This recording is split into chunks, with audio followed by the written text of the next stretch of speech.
So we're going to start off by introducing ourselves, starting all the way with this gentleman playing the piano, and we're going to walk through. Yes, I know you're going to leave, but I still want everyone to know who you are. My name is Sean Forte. I'm just playing for today. Played auditions for the show as well. I'm James Davis, and I play Will Parker. I'm Mallory Portnoy, and I play Gertie Cummings. I'm Eva Price, and I'm the producer of Oklahoma. I'm Daniel Kluger, and I did the musical arrangements. I'm John Heginbotham, and I'm the choreographer. Thank you. So starting with you, Eva, being the lead producer, right? What are those first steps you take when you start to figure out production for something like Oklahoma? Did you already have choreographers in mind, musicians? Did you have a plan of action? Walk us through your process. Sure.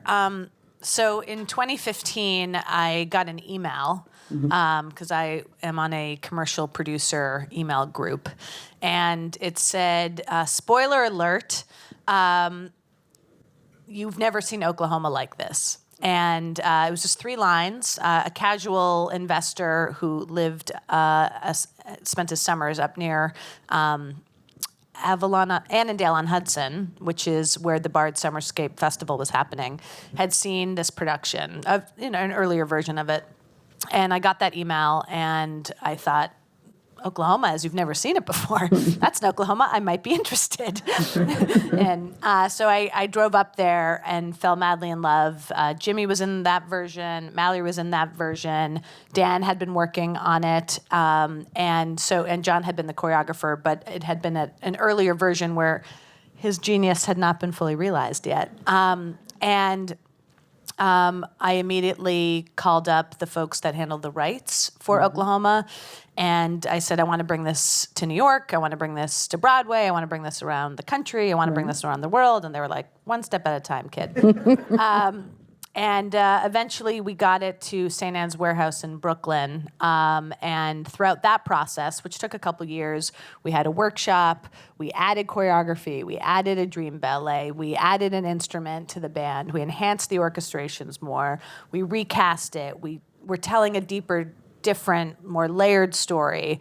The world had changed a lot from 2015 summer to spring of 2017, and then eventually to fall of 2018 when we opened in St. Anne. So you're right to ask that question, is did I bring in the choreographer? Did I add these elements? When you're a producer, you do it 2 ways. One is you have an idea and you build the team from scratch, and I've done that before. Or you see something that you see a future in, and you do what you can to further that dream and reach that potential.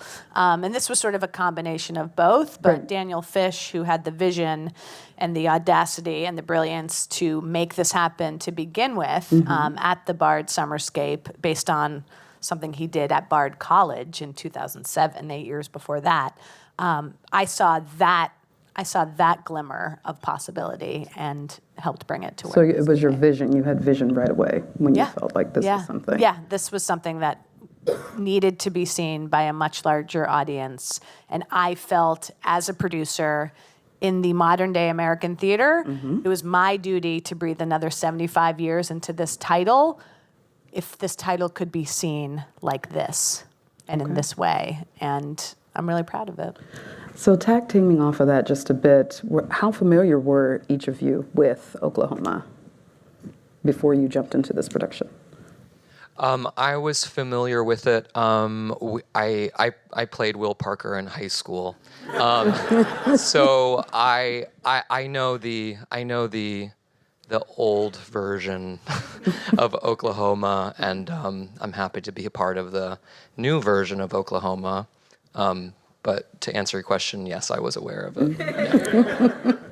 I had no interaction with the show before auditioning, to the point where I had turned down the audition twice because Mallory. I was like, I don't know if I jive with this. But I had known the music, of course, and appreciated it, but I'd never seen a production. And when I went to finally audition, I was like, I know the show, don't I? And then I watched the movie and I was like, I don't think I've ever seen the movie or a production in my life. Right. So that was my first real interaction with it. I had seen a summer stock version when I was probably like 8 or 9 years old. And so my only memory of it visually was bad wigs and churning of butter. Right. So that's why getting that email and then seeing this production, I realized how little I actually knew of it. Right. Yeah, I also knew some of the famous songs, but it felt new enough that we didn't have to. I think we're sort of at a sweet spot generationally where For sure. our generation isn't oversaturated with productions of it, but it's seeped in subliminally enough that you're still interacting with a shared history and a resonance of the material. Yeah. What about you? I grew up in a household that favored musical theater, and I would say Oklahoma was in heavy rotation on the dinner soundtrack for our family, for sure.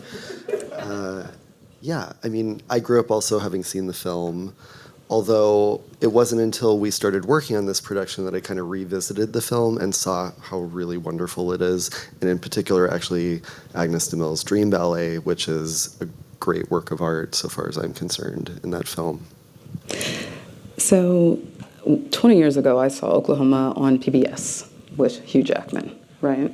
So that was the first time I saw it. So to see it this week, as a matter of fact, it was just like, wow, it's amazing. Daniel, talk to us a little bit about the music. What about the orchestrations and musical arrangement is different about this show versus like the 1943 show or the 1998 show? Sure. So the main thing that we did, for people who don't know that much about orchestrations, is we over the course of the many productions of this piece, the estate has amassed an archive of those orchestrations for a full orchestra, and they gave us access to those materials, and so I took them and reduced all of the parts for a smaller band. Okay. So it's 7 musicians, and they're playing bluegrass instruments, which we thought would create a stylistic point of entry that might connect it to the world that the story's dealing with. Right. And with the band being right there in the setting of the stage, so to speak, and if anyone could speak to how the stage was set up, that would be amazing, because it speaks to what you're talking about, particularly with the fact that there are 7 members, but it's still so very intimate when you're watching the show. Whose decision was to put the band and set them up that way, but also if any of you can speak to like the setting as well, that would be helpful.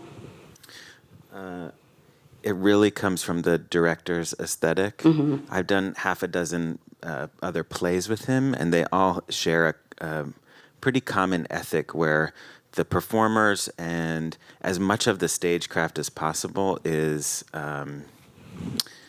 rather than being hidden from you, is laid out in front of you. So sometimes people call it stripped down or minimalist, but really there's a fundamental honesty between the performer and the act of being present and doing the work in front of the audience. So, yeah, he tends to apply that really rigorously to any of the work that he's doing. Right. And early, other versions of this design included the musicians and the company all spread out all over the space, with the musicians not even in one area, but part of the company. Mm-hmm. So he's coming at it from that direction, and we actually we tried that out at one point and said, they're going to play together if they're going to play better if they're in to create that pit kind of together. intimacy as Yeah, well. but really he questions all kinds of assumptions about stage presence and things like that. I appreciate that. Mallory, I want to throw it to you with this question. What do you think audiences should expect to learn from Oklahoma, this particular production? And I want everyone to answer, but I want to just start with you. Well, I think it definitely presents the idea that you can be open to something that you had preconceived notions about.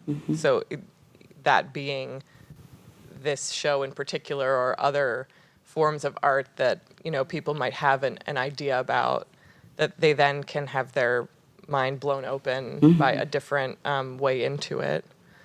But I also think something interesting that's been happening is that people keep asking if we've changed the text at all, or if we've changed.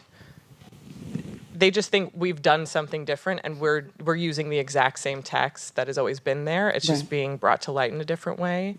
So, and it's really just, it's showing us as a society who we are, especially who we are in America and who we are right now in America and have really always been.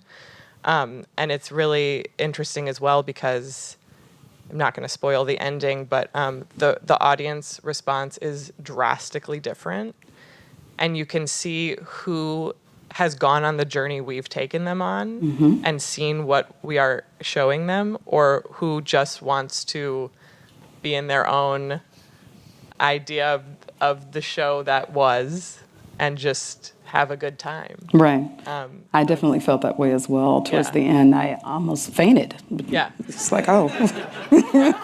And then I'm sure people beside you were just like Yeah. having the time of their life. Right. I'm like, Which Daniel Fish, our director, has said, if that's the response at the end, we've done our job. right. Amazing. Would all of you agree with that? Yeah. James, talk to us about your journey into this role. And I actually want to hear from Mallory as well. But from auditioning to finding out you got the role, what was that like? Yeah, this is my first musical. I'm classically trained. I was doing downtown theater in the basements of bars, experimental stuff, new directors, young writers, directors. And I had actually just completed an 11-day road trip across the country. I thought I was going to move to LA. Okay. And the first thing that happened was they asked me to put myself on tape for Allie Hackham for the workshop. And I thought, I don't know if I want to go back to New York to do a regional theater musical. And then I thought, then I realized Daniel was a part of it, and I thought, this is going to be brilliant. I knew it from the get-go. I had worked with Daniel doing a David Foster Wallace piece where we just read out of his manuscript as fast as possible while Daniel was pointing to each actor saying, like, continue reading, continue reading, continue reading. So it was very far from doing a musical. And so I came back, we did the workshop, and I was as cast, and they started just throwing all of the Will Parker stuff to me by the end of that day. I've been a part of it since Bard. At Bard, it felt like we were doing it for us. It felt like musical theater summer camp for adults. It was great. We were singing songs around the fire and staying in the dorms and sleeping in dorm beds and jamming out with the band and playing local bars. St. Anne's felt like it was more for our peers and for our family. And then Broadway felt like the great test, the great challenge. We didn't know how this was going to appeal to a tourist culture, really. They will keep us afloat if they keep coming. But how I got into this role was, it's the same way I approach any role. I'm a very collaborative actor, and I start with the script. I take in what the director wants. I take in what John's choreography is. I take in what the other actors are giving me, and create a Will Parker that is the community's Will Parker, our small community's Will Parker. And I like to approach any role that way. I do a lot of discovery in the room.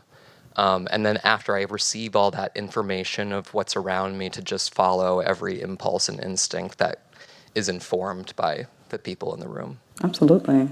Yeah.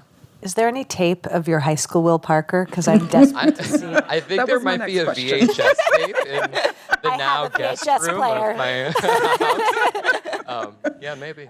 Yeah. There are still photos, though. You can see that. Yeah. I've seen that. And Mallory, talk to us about your journey. Yeah, so I was in graduate school at Juilliard at the time, and I was just about to graduate. We had our New York showcase, and we were about to do our LA showcase. And in between that time, I got an appointment for this production. And a bunch of my classmates had gone in, and they were coming back with, frankly, horror stories about their audition experience. And I had seen, Daniel Fish had directed Buried Child at Juilliard that I had seen a year or two before, that I was just completely obsessed with. It was like 10 giant couches, and there was also a giant stack of corn, and I had never read or seen that play either. Right. So again, it was like it was my entryway into that, and I was blown away by it. But like I had said, I wasn't particularly jazzed by the idea of having just graduated from Juilliard to like go do a show at Bard College, Right. Of a musical I didn't really have a connection to. And I was like, what is this role, Gertie Cummings? Doesn't sound exciting. And I just was like, I'm certain I am not a Daniel Fish actor. So the casting director just kept sort of staying on me to come in. So I finally decided to go in the day before I was leaving for LA, and I was so sick, and I had realized I hadn't really prepared very well, Right. because I was sort of just like, I guess I'll just show up. And the audition was 2 lines and then laugh, and then to sing one of the songs from the show. So I had come in with this laugh that was like Janice from Friends, because everyone was saying, he doesn't want anything big or acty or just really natural. So I did it, and he was just like sitting there like this, and he's like, can you just do it again and just bigger? And I was like, no problem. So a sound came out of me that was just on a whim, and that is what you see to this day in the show. And Mallory, I just want to interject here. When you all go and see the show, I promise you, first of all, she's very talented and just charismatic, but it's the laugh. It's the laugh that takes you away. Go ahead. Thank you. Yeah, so the second I walked into, but before we even started, I remember, because I knew Jimmy and a couple other people, and I was texting them because they had done a workshop, and I was like, are we doing Oklahoma, or are we doing like a version of, and the first day of rehearsal, I was like, oh, we're doing Oklahoma, and this is a very special room to be in. Mm-hmm. And by some divine intervention, I just showed up, and I've continued to show up and be available and do every iteration of this. And I've held space for this show for the 4 years we've been working on it. Mm-hmm.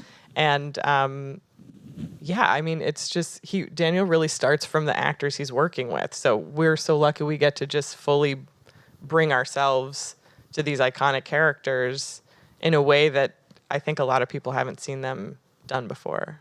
That's wonderful.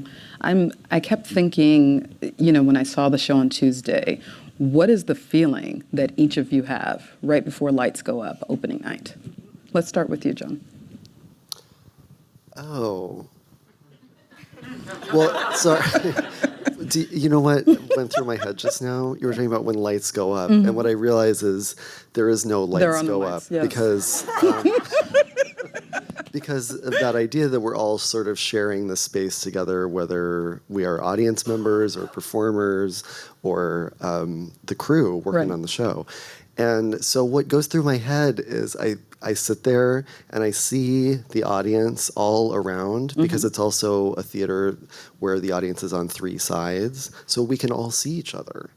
And I just kind of sit there and take everybody in.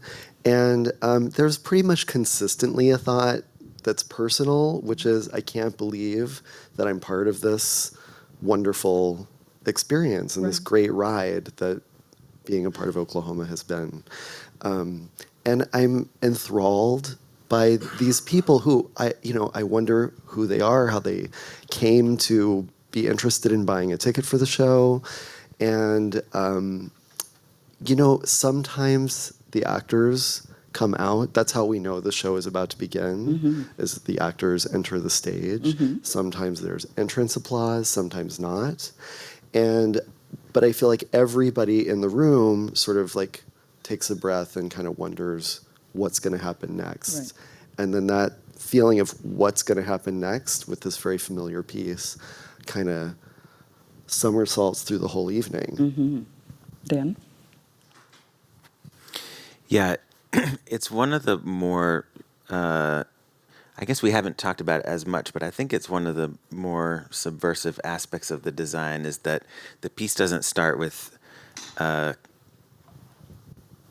lights going down or the orchestra doesn't play an overture. Right.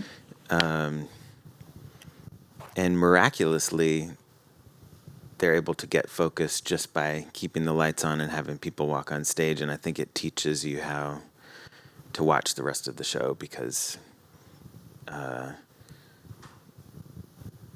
it's a little bit more like a Quaker meeting or something. You just, as a group, you have to create a sense of focus. For sure. It's special, yeah. Eva? Well, I'm the show's producer, so I'm full of judgment as the show's about to begin. Who are these people in the audience tonight? Are they gonna be eating their food? Is their phone gonna go off? Are there any empty seats? So there's a little bit of that, like, oh, there's a really young child in row B. This is not good.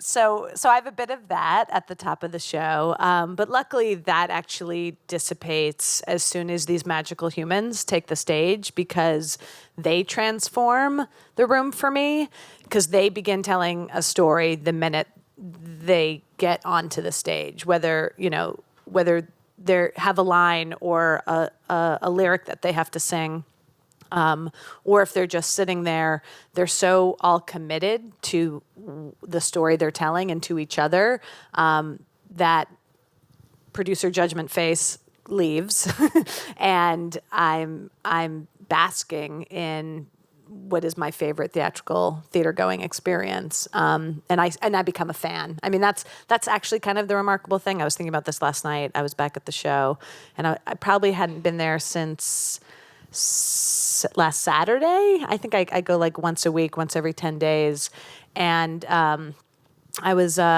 watching last night, and there was a moment where I laughed at something I'd never laughed at ever. And I've been watching the show for a very long time. And I had this feeling that I said to myself is, oh, you're still a fangirl for this. And that's cool. And so that's what happens for me when I watch. Well, we have a really great ritual that is we get our places call and we all gather backstage and we form a circle and somebody chooses a line from the show and a number and we just put all hands in and count off and say the line and then like hands out like the sports people do. But it's just interesting because at least for me, this is we've been doing it for so long. These characters are so like deeply entrenched in us and we really are more than any other show, I think, starting from ourselves, that there's no like, like listening to music to get you in a place or like going through your backstory as a character and all these things. We are just starting from the present moment. And my favorite thing Jimmy does is he comes in from backstage and he's like, how's the fam doing? How's my fam? And so as soon as we enter, it's like we're with our fam and we're ready to like play a game. Amazing. Yeah, also Daniel gave us the instruction to go on stage thinking that somebody's going to die at the end of this show. Okay, that works. And to go in knowing that blood will be spilled. So I think that it gives us sort of a tautness right off the bat. And I always think of it as kind of like yoga class, actually. Yeah. Because you do walk into this room, you do take your station, you sit there and you think, I don't want to do this, or I do want to do this. You have your thoughts that are occurring, and you're still yourself. Like, we're not walking on as characters. I am Jimmy sitting there. And it's the same show, it's the same class, but there's going to be all of these different, you're going to hold some poses better Right. some nights, and other nights you're going to fall over and you're going to trip, and you just get back on the mat and you like keep going. So there's that parallel for me. I thought, when I saw the show, I thought the dancing was just amazing. I was, again, invited in, and I just wanted to have you dive a bit deeper into how did you come up with the movements, starting with everything from the dancing, but also having the actors interact in a much more intimate way, sitting on tables, and just being a part of the community, because you could buy tickets to sit on the actual soundstage itself. Well, I would say there are really three sort of forms of dance that take place throughout the show. You got Kansas City, which we heard a little bit of earlier, but that number continues. I actually was wondering what was going to happen. And Jimmy dances with a bunch of the other people on stage. And that number, I would say, if anything, is the most traditional in terms of other productions of Oklahoma. It has a little bit of a theatrical quality that is not so pedestrian, let's say. And then there's another number called Farmer and the Cowman, which is a big party with a lot of tension between sort of the factions of this barn dance, where we have the farmers and the cowmen, and they're not getting along, but they're still dancing together. And Daniel Fish, the director, was very clear that he wanted this scene to behave like a party. And in fact, I recall him giving an instruction to the actors that they really could be themselves, just enjoy the party. You know, you don't have to be embedded within the case of a character. And so for that number, all of the vocabulary is Texas two-step and country line dancing, common social dancing that is, you know, historical and contemporary. Mm-hmm. And then there are also things that happen at the party. People grab beers, people hang out with the band, things that we actually do at a party. And so I'm going to say I'm particularly proud of that number because the goal was to make the choreography invisible, to make it look like a spontaneous event. However, it's completely repeatable every single performance. Mm-hmm. Yes, the people are new and bring themselves to the experience in their new ways every day, but the actual places where they have to be on stage and the moves they're doing are mostly, identical from performance to performance, I think. Am I right? Okay. And then there's another number in the show, this Dream Ballet, which sort of is one of the few times where we are in a different space in terms of the evening. Usually we're in this kind of wooden box in this town in this community together. And the Dream Ballet is a time where we sort of change the space in a way. And we see a performer that we have not seen anywhere else in the show. And after she's done dancing, we never see her again, except for the curtain call. And, the Dream Ballet, the history of the Dream Ballet, I'm not going to take up all of the time here. Oh, no, it's okay. But Agnes DeMille made a really heavy case to Oscar Hammerstein that this Dream Ballet could serve a purpose in terms of the show that was not merely a divertisement, not just sort of an escape. Mm-hmm. She thought that the role of this Dream Ballet could forward the plot, could give us an insight into one of the characters who is sort of faced with a decision. Yeah. And in that original production, the decision is whether or not to spend her time focused on Curly, sort of an upstanding hero figure, cowboy, or Judd, who is a more sinister, mysterious figure. Right. And with Daniel Fish is really heavily experimental, and by that I mean he really experiments and really explores material And, you know, at Bard College, the Dream Ballet was essentially a tableau with where the space was changed through the way the musicians were playing the music. An electric guitar was brought in. Right. We were no longer in an acoustic world.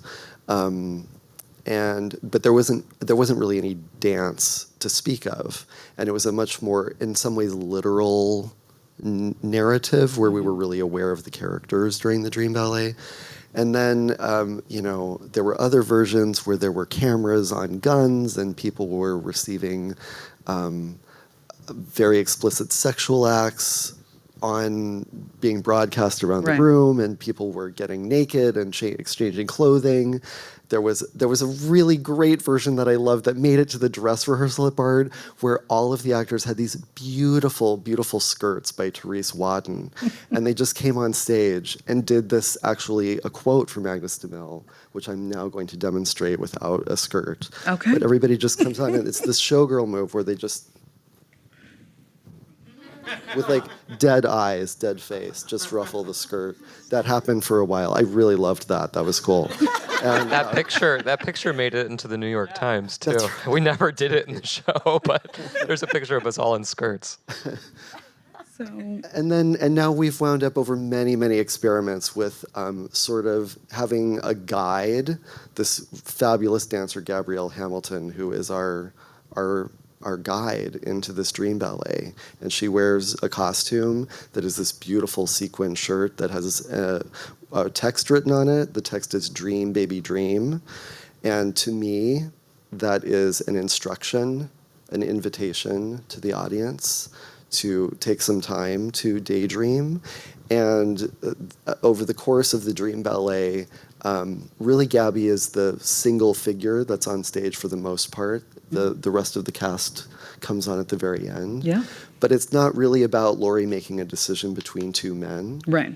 If she's making a decision about anything, I think she's making a decision about herself. Yeah, I thought that that whole sequence was needed, you know, because at some point, even the audience is thinking, what exactly is she going to do, and how are they going to showcase that in the best way possible? Because in life, we oftentimes do have these internal struggles that other people cannot see. So for it to be displayed in that way was just beautiful.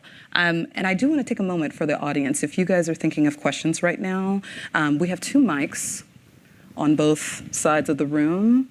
So if you have questions, feel free to go ahead and line up, and we can kind of jump in from here. Okay. I have a good question. So obviously this is like a totally different take. And tell us your name. Yeah, Joel. It's a totally different take on the musical, and you mentioned the change to the Dream Ballet. How much did you guys have to get clearance from the R&H estate to do something this drastic? Or was it sort of, hey, we did it, and now we're coming for forgiveness versus permission? How did that work? To get to Broadway, you need more than forgiveness. So they did grant the right to do it at the Bard Summerscape in 2015. The folks that ran that festival asked for permission, got a license for that and that only, and it was never supposed to see the light of day after. And but seeing as it was such a success and brought in a new audience and poked holes in all the earlier judgments about what the show was and could be, the estate realized that there was something very special here. So it took time, and we did, and they will say this in public too, so I'm not speaking out of turn. It was very much a one step at a time. So, you know, they wanted to let Bard happened, and they were on board to let Brooklyn happen. Brooklyn happened, and then they were faced with a dilemma of a hit, and we got the permission to go to Broadway. Thank you. Cool, thanks. Gentleman in the back. Hi. First, I want to say thanks for coming, and also congrats on the Tonys. Very exciting. And then my question is, so I haven't seen the show yet, but I'd like to. But I understand the theater y'all are in, there's audience on like 3 sides of the stage. Were prior theaters you did this in similarly configured, or if not, did you have to make a lot of changes to make it work in this theater? So at Bard, it was on 4 sides. St. Anne's 2 sides. Now we're at 3. Oh, it's the riddle. It's the riddle of the Sphinx. Actually, I never realized that. Yes. So Daniel is really great about being very sensitive to the space we're working with and creating the show to live organically in that space. So it has gone through heavy changes depending on what the seating arrangement was, for sure. And I just want you to know that there is a model being built for a version in a proscenium space, because that's how we're going to go on tour, which launches in Oklahoma City, September 2020. And we will then have audience on one side of the space, which will be the first time, and it'll be fantastic. Thanks. Thank you. Yes.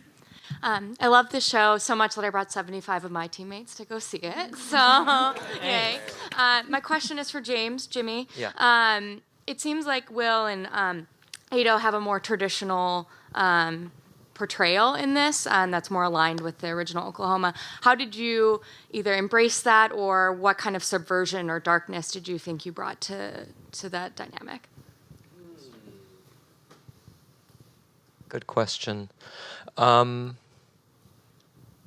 I don't know that what I'm doing is traditional towards what's been done before.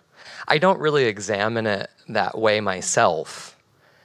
Again, I just create what's happening in the room, and I think that Alan Stroker, who plays Ado Annie, is in a wheelchair, which is very non-traditional for this storyline. Yeah, I don't know how to. It's really funny because Daniel really doesn't talk to you about like bigger themes, or he doesn't pull out very often to tell you what we're exploring. He really is just about blocking and lines and delivery. So I know what I'm doing on a micro level, but not really what I'm doing on a macro level, if those are used correctly. For me, it's just about filling the moments, and I try not to take an eagle eyes lens to what I'm doing actually, if that makes any sense. Yeah, that's great. Thank you. Yeah. Thank you. Yes. Hi. Excuse me. Saw the show, loved the show. My question was on the lighting. I thought it was so effective and so powerful. I kind of had that moment when, for the first big lighting change, I was also like, okay, this is a completely different Oklahoma. Yeah, if you could just talk a little bit about that. I thought, yeah, some of the choices there, either lack of lighting, darkness, or some of the big colors, was just really powerful and effective. I'll take a moment of it, then I'd love you to chime in. I mean, I'm not the lighting designer, and I wish Scott Zielinski was here because he's a genius. But the thing he always says is, am I saying this word right? In unmediated light, is that the right word? Where it's this idea that that rather than lighting cues and moving lights. The lighting shifts by degrees. So there are moments when it actually gets much brighter in the room, and then there are moments when it's total darkness, right? And something he had also always said, which I thank you for pointing this out because I think he is so brilliant and his design is so brilliant, is that when there's a shift in the lighting, it's often because an internal story is being told, like when all of a sudden the color changes so drastically from just a general wash, if you will, to an orange or to a green filling the space.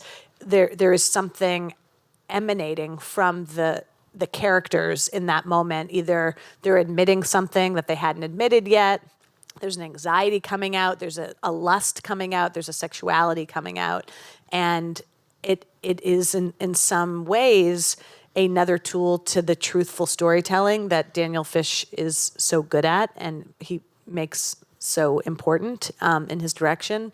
And so I think that was the impulse for the lighting design that you see. But you are also a sound designer, so you know a lot about design, so maybe you can say something smarter. Yeah, I mean, if you want a good theater wormhole to go down, just look at the productions that Scott designs. I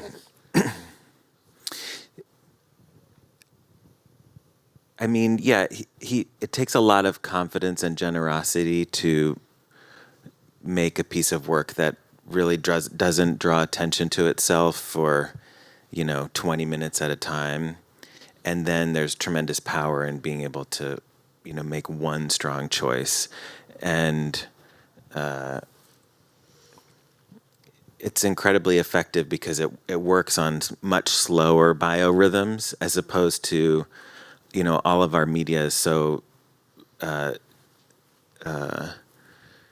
much in the currency of short-term experiences that he's working over the whole evening. So that's the way I appreciate what he's doing. Thank you. Thank you. I think we got time for maybe one more quick question. First off, thank you so much for coming. I saw the show at St. Anne's and I saw it last night, so yay. So to what you said earlier, Jimmy, about micro versus macro, this is sort of a general macro question. I'm really curious what your ongoing research process was like and how you all have learned about the show over time. I feel like we've been really lucky to read an enormous amount of digital ink about this show in the last several months, and I'm curious how much you learned about the show and its history prior to the various stages of production versus more recently as it's blown up so much. I think there was a big piece of information that I learned, or lots of information from that article that Frank Rich wrote. He presented so much information I had no idea about. I didn't know, this Oklahoma is based off a play called Green Grow the Lilacs, written by Lynn Riggs, who I did not realize was gay, and I did not realize that he was half or wholly Native American. So writing from that perspective just started to place this show so much more in context to the Native American experience that he had, I think in the article he said that this show is written. So he grew up in Oklahoma, and this show takes place in a town that's 20 miles away from where he grew up, which was the end of the Trail of Tears, where the Indians or the Native Americans were pushed west. And I just feel like that is a whole body of information that you could go into and watch the show with that framework, taking something completely different away from a group of non-Native Americans. I'm losing my train of thought, but that's that. Just to add to, can I add to that while Yeah, we're go pulling ahead. names? There's a really great book by Todd Purdom called Something Wonderful, which goes through the partnership of Rodgers and Hammerstein through several of their productions, and the Oklahoma chapter being one of them. And something I learned that I was really struck with was the fact that they didn't really know each other before they wrote this. And everyone was sort of desperate at the moment the show happened. The producer that brought them the idea was trying to save her company, the Theater Guild. Oscar was had never really, he was successful, but not to the point where, and he was 10 years older than Rodgers at the time, and he really needed to figure out, was he going to make it and keep doing this? Rodgers had been successful, but had a drunk for a partner who was dying, and he needed to figure out, was he going to pivot to a new relationship? So everyone was sort of putting them their whole selves. Agnes DeMille had never choreographed for a musical before; she only did modern dance. Right. So everyone was on the cusp of something really major, creatively, who were making it about people who were on the cusp of something really major. Who were who were either going to make it or not as this territory became a state. And I think I learned about the stakes of its creation at a point when I was taking on a lot of risk and really worried about my own stakes as a producer on this particular production. And that was something really fascinating to learn about and go through Thank while you. making it happen. Thank you. Give everyone a round of applause.